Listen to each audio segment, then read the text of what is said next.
Are you having problems that your Sengled home app that it's not loading and you want to be able to fix this? Well, then this video is going to be perfect for you, because actually I had a lot of problems with this myself and I'm going to show you how I was able to fix it. So basically what I did firstly is that I closed the Sengled home app and instead I went into the settings app on my phone. So I just went into my settings app and I'm just going to wait here. And as you can see, I should now be taken to this page right here.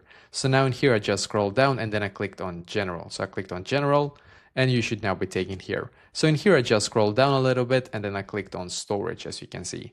And now we're just going to wait a couple of seconds for this page to completely load. And when it's done, just swipe up like this until you can see the search bar up top. So click on search here, search for Sengled here, as you can see. So Sengled home. And then you're going to click on offload app. And once again, click on offload app in here. Just going to wait and then click on reinstall app.